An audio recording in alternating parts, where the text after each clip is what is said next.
Hello and welcome once again.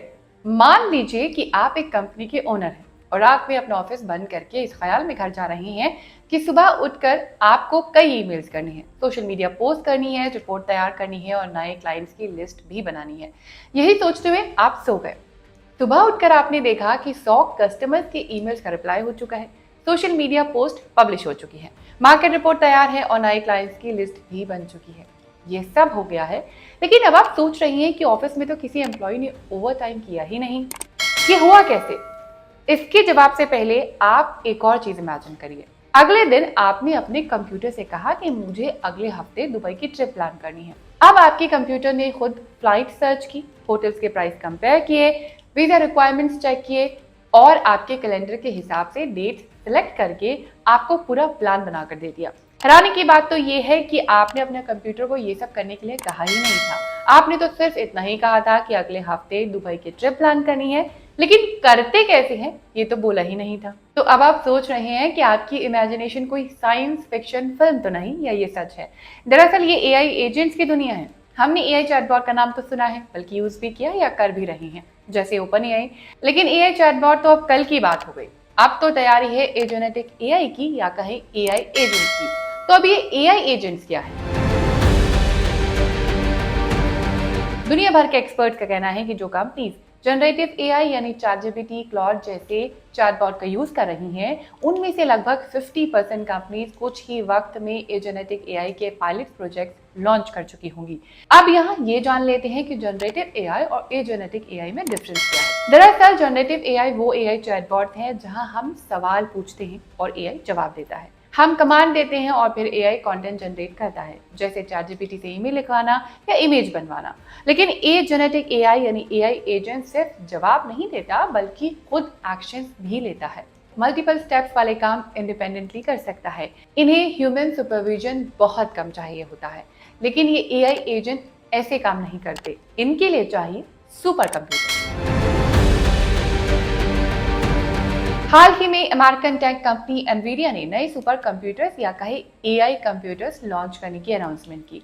Nvidia का ये AI computer एक नई चिप टेक्नोलॉजी पर बना है, जिसका नाम कंपनी ने रखा है RTX स्पार्क सुपर चिप। इस चिप को विंडोज लैपटॉप्स और डेस्कटॉप कंप्यूटर्स को एआई पर्सनल कंप्यूटर्स में बदलने के लिए डिजाइन किया गया है। एनवीडिया के सीईओ का कहना है कि उनकी कंपनी ने इस नई सुपर चिप के जरिए एआई कंप्यूटर्स की एक नई मिसाल कायम की है। सुपर चिप से चलने वाले ये सुपर कंप्यूटर्स इतने पावरफुल हैं कि अब एआई को काम करने के लिए इंटरनेट या क्लाउड सर्वर्स की जरूरत नहीं पड़ेगी। अब इस टेक्निकल इंफॉर्मेशन का मतलब क्या है? इसका मतलब ये है कि अभी जब हम एआई यूज करते हुए चैटबॉट को कमांड देते हैं कि मेरे लिए ईमेल लिख दो या ये इमेज बना दो, तो वो कमांड पहले मीलों दूर किसी डेटा सेंटर में जाकर प्रोसेस होती है और फिर उसका जवाब हमारे स्क्रीन पर आता है। लेकिन अब ऐसा नहीं होगा। अब हमारा कंप्यूटर ही हमारे एआई एजेंट्स को चला सकेगा। वैसे डेटा सेंटर्स क्या हैं और कैसे एआई को दी जाने वाली कमांड यहाँ प्रोसेस होती है, इसे जानने के लिए आप हमारा ये एपिसोड देख सकते हैं। एनवीडिया अपनी इस एआई टेक्नोलॉजी को माइक्रोसॉफ्ट के सॉफ्टवेयर इकोसिस्टम और डेल जैसे पीसी मैन्युफैक्चरर्स के हार्डवेयर के साथ इंटीग्रेट कर रहा है। कंपनी का कहना है कि नए सुपर कंप्यूटर की RTX स्पार्क सुपर चिप में सीपीयू यानी सेंट्रल प्रोसेसिंग यूनिट और जीपीयू यानी ग्राफिक प्रोसेसिंग यूनिट अलग अलग नहीं रखा गया है, बल्कि इन्हें कंबाइन कर दिया गया है।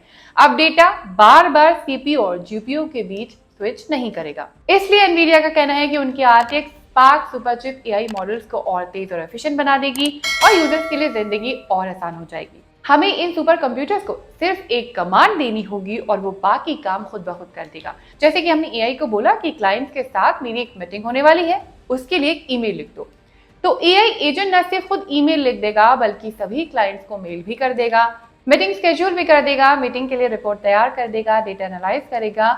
उसे हमें सिर्फ एक कमांड देने की जरूरत है और वो सीधे हमें फाइनल रिजल्ट देगा।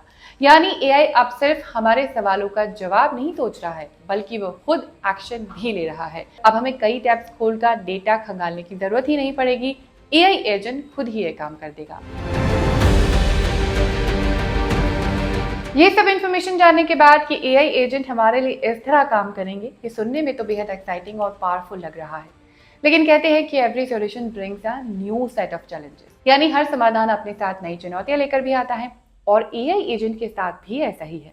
इस टेक्नोलॉजी के साथ भी कई रिस्क है, जैसे एआई एजेंट खुद से ऑपरेट कर सके, खुद सारे काम कर सके, तो इसके लिए उनके पास हमारा सेंसिटिव डेटा भी होगा। यानी एआई एजेंट हमारे ईमेल्स पढ़ सकते हैं, कोई भी फाइल्स एक्सेस कर सकते हैं, कैलेंडर यूज कर सकते हैं, हमारे फोन या कंप्यूटर में मौजूद सभी एप्स कंट्रोल कर सकते हैं।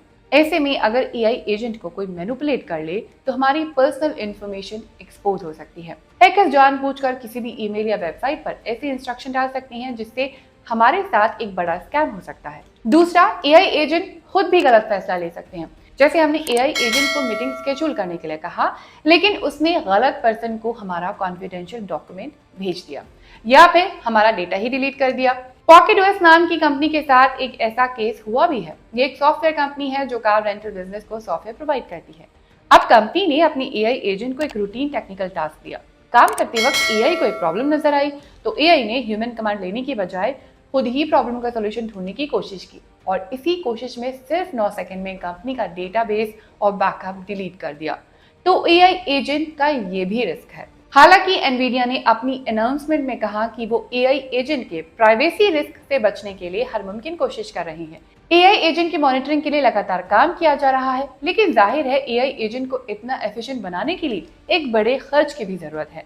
कुछ रिसर्चर्स का कहना है कि बड़ी लागत और सिक्योरिटी की वजह से 2027 के एंड तक एजेनेटिक एआई से जुड़े 40% से ज्यादा प्रोजेक्ट बंद या कैंसिल किए जा सकते हैं, क्योंकि कई कंपनीज एआई ट्रेंड की वजह से प्रोजेक्ट्स शुरू तो कर लेती हैं, लेकिन एआई इंफ्रास्ट्रक्चर एक बड़ा फाइनेंशियल सपोर्ट भी मांगता है, इसलिए प्रोजेक्ट जारी रखना आसान नहीं।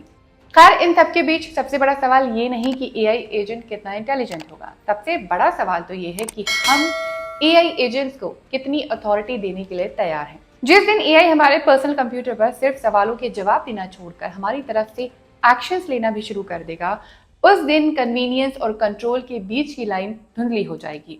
आप हमें कमेंट बॉक्स में लिखकर बताइए कि क्या एआई पर हम इंसानों की ओवर डिपेंडेंसी हमारे क्रिटिकल थिंकिंग, स्किल्स डेवलपमेंट और हमारी दूरदर्शी सोच को क्या कमजोर कर रही है, या फिर एआई के बिना हमारी लाइफ मुमकिन नहीं।